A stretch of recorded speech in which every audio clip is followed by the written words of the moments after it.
سنن نبی داؤد میں صحیح سند کے ساتھ موجود ہے، یہ حدیث جامعہ ترمذی کے اندر موجود ہے، یہ حدیث المستدرک للحاکم کے اندر موجود ہے، اور یہ حدیث آپ کو مشکات المصابیح، جسے میں نے انسائکلوپیڈیا آف حدیث ڈکلیئر کیا ہے، اس کے اندر بھی آپ کو صلاۃ و تسبیح کے اوپر پورا چیپٹر ہے، اس میں یہ حدیث مل جائے گی۔ اس کو ورڈ بائی ورڈ پڑھنے میں ہی مزہ ہے۔ اچھا، یہ حدیث سنن ابن ماجہ میں بھی ہے، اور اس حدیث کو میں نے پہلے بتایا کہ امام مسلم نے بھی صحیح کہا، ان کے شاگرد نے ان سے نقل کیا ہے، امام ابو داؤد نے صحیح کہا، امام حاکم نے صحیح کہا، امام ذہبی نے ان کی موافقت کی ہے، شیخ البانی نے، شیخ احمد شاکر نے، اور شیخ زبیر لزئی رحمہم اللہ اجمعین، سب نے اس حدیث کو صحیح کہا ہے۔ یہ ورڈ بائی ورڈ۔ ابن عباس رضی اللہ تعالیٰ عنہما سے روایت ہے کہ نبی صلی اللہ علیہ وآلہ وسلم نے اپنے چچا عباس بن عبد المطلب سے فرمایا، اے چچا جان، کیا میں آپ کو کچھ عطا نہ کروں؟ کیا میں آپ کو کچھ عنایت نہ کروں؟ کیا میں آپ کو کوئی خبر نہ دوں؟ کیا میں آپ کو 10 خصلتیں عطا نہ کروں کہ جب آپ ان پر عمل کریں تو اللہ تعالیٰ آپ کے اگلے پچھلے، قدیم اور جدید، بھول کر کیے گئے یا جان بوجھ کر کیے گئے، چھوٹے یا بڑے، پوشیدہ اور ظاہر، تمام گناہ معاف فرما دے گا۔ سبحان اللہ، یہ سارے کے سارے گناہ۔ اچھا، اس میں بعض لوگ اعتراض کرتے ہیں کہ یہ اگلے پچھلے تو بھی اگلے تو چلے ہو چکے، جو پیچھے ہونے وہ تو بھی کیے نہیں ہیں۔ یہ محاورتاً بات ہوتی ہے، اگلے پچھلے سے مراد ہے سارے۔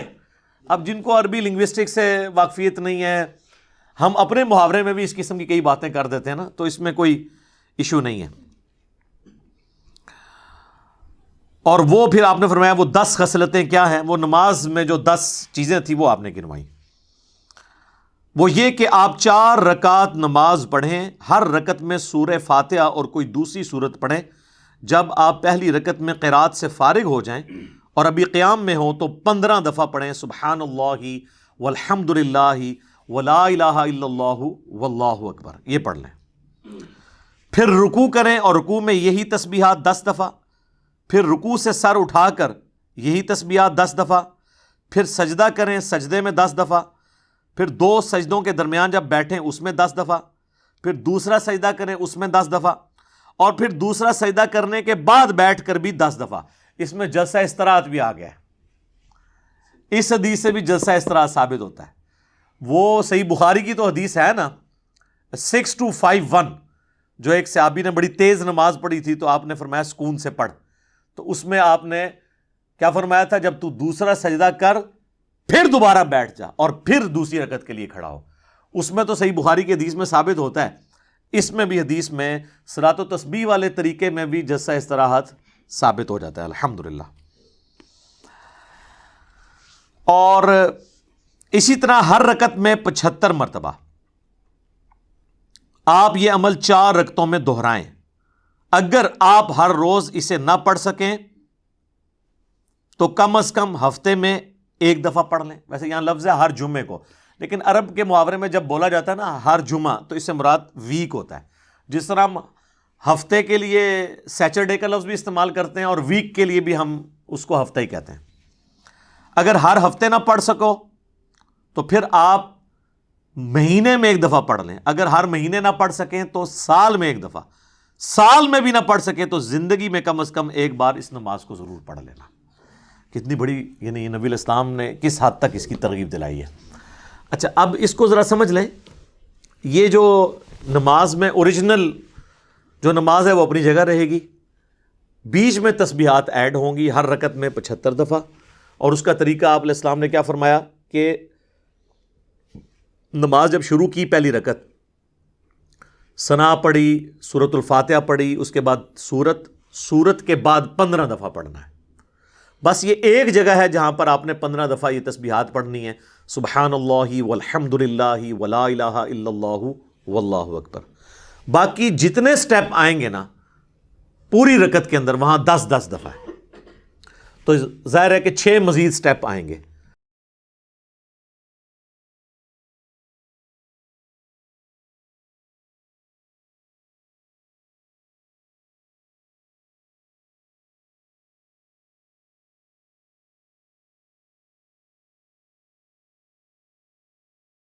تو یہ 75 دفعہ بن جائے گا. پھر جب دوسری رکعت کریں گے تو دوسری رکعت میں بھی قرات سے فارغ ہونے کے بعد 15 دفعہ، باقی ہر سٹیپ پر 10 دفعہ. لیکن دوسری رکعت میں آپ کو پتا ہے کہ دوسرے سجدے کے بعد جب بیٹھتے ہیں نا تو پھر آپ تشہد پڑھتے ہیں، تو وہاں پہ آپ پہلے تشہد پڑھیں گے، اس کے بعد یہ تسبیحات پڑھیں گے. چوتھی رکعت میں بھی پہلے آپ تشہد پڑھیں گے، درود شریف وہ سارا پڑھنے کے بعد یہ پڑھنا ہے تاکہ اوریجنل نماز اپنی جگہ رہے.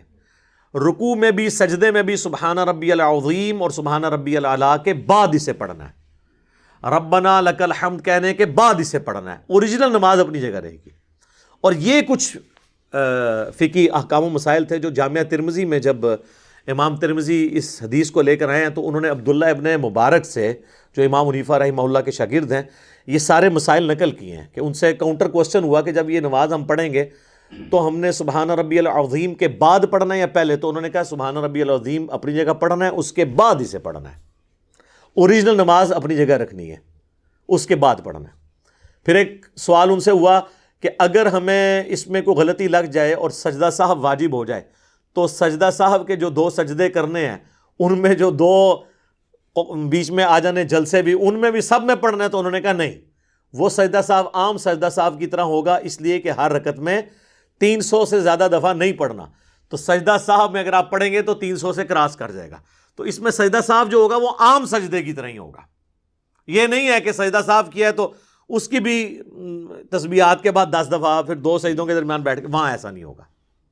اچھا، پھر ان سے یہ پوچھا گیا کہ یہ ہم 4 اکٹھی پڑھیں یا 2 کر کے؟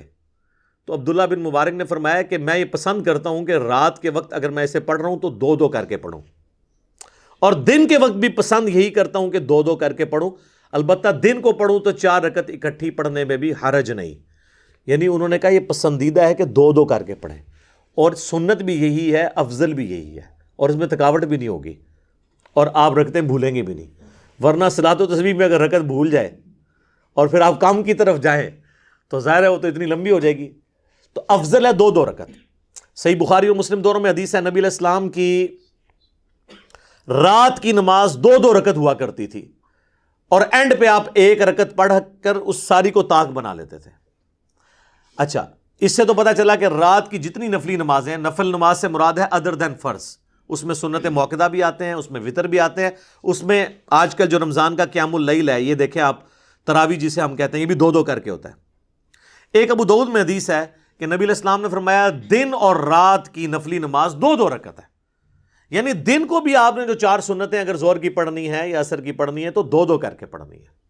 البتہ دن میں جواز موجود ہے، کیونکہ المصنف ابن ابی شیبہ میں اور المصنف عبد الرزاق میں صحیح سند سے ہے کہ عبداللہ ابن عمر رضی اللہ تعالیٰ عنہما صحابی ہیں جو ان احادیث کے راوی بھی ہیں، وہ جو دن کی سنتیں تھیں نا وہ اکٹھی بھی 4 رکعت پڑھ لیا کرتے تھے.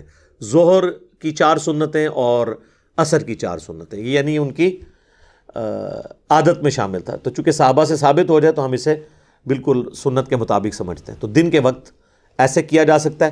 بہرحال یہ صرف اجازت ہے، پریفریبل ہے 2 رکعت عام حالت میں بھی اور صلاۃ و تسبیح میں بھی. بعض اوقات لوگ یہ پوچھتے ہیں کہ جی اب تشہد جب کریں تو پہلے ہم تسبیحات پڑھیں یا تشہد پڑھیں؟ تو وہاں پہ بھی وہی رول لگے گا کہ پہلے تشہد پڑھیں گے، اس کے بعد آپ تسبیحات پڑھیں گے، چاہے درمیان والا تشہد ہو چاہے آخر والا.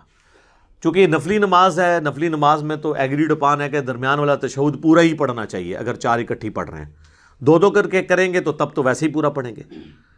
بہرحال اس میں بھی جواز موجود ہے کہ آپ عبدہ و رسولہ کے بعد کھڑے ہو سکتے ہیں، یا کم از کم درود شریف اتنا پڑھ لیں، اللہم صلی علی محمد وعلی آل محمد، تو یہ بھی درست ہے درمیان والے تشہد کے اندر. تو بہتر یہ ہے کہ اسے آپ 2 رکعتیں کر کے پڑھیں. اب رہ گیا مسئلہ کہ یہ یاد کیسے رکھنا ہے. یعنی کوئی آپ نے کوئی تسبیح ہاتھ میں پکڑنی ہے تو بڑا آسان طریقہ ہے، اپنی انگلیوں کو یوں دبا کے آپ یاد رکھ سکتے ہیں.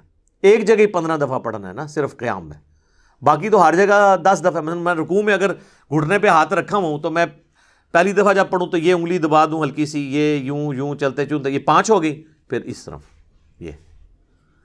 تو اس میں آپ الٹے ہاتھ کو بھی شامل کریں. وہ جو حدیث پیش کرتے ہیں نا یہ ابو داؤد سے کہ نبی علیہ السلام دائیں ہاتھ پہ شمار کرتے تھے، وہ روایت اعمش کی تدلیس کی وجہ سے ضعیف ہے. صحیح سند سے جو روایت ہے وہ جامعہ ترمذی اور ابو داؤد دونوں میں موجود ہے کہ نبی صلی اللہ علیہ وآلہ وسلم نے فرمایا کہ انگلیوں پر شمار کرو، تمہاری انگلیاں قیامت والے دن اس ذکر کی گواہی دیں گی. تو چاہے وہ دایاں ہاتھ ہو بایاں ہو، آپ دونوں پہ شمار کریں، دونوں کی انگلیاں گواہی دیں، اس سے تو بڑی چیز ہی کوئی نہیں ہے. تو یہ صلاۃ و تسبیح کے حوالے سے کچھ چند ایک جو ضروری مسائل تھے وہ میں نے ساتھ ساتھ ڈسکس کر دیے.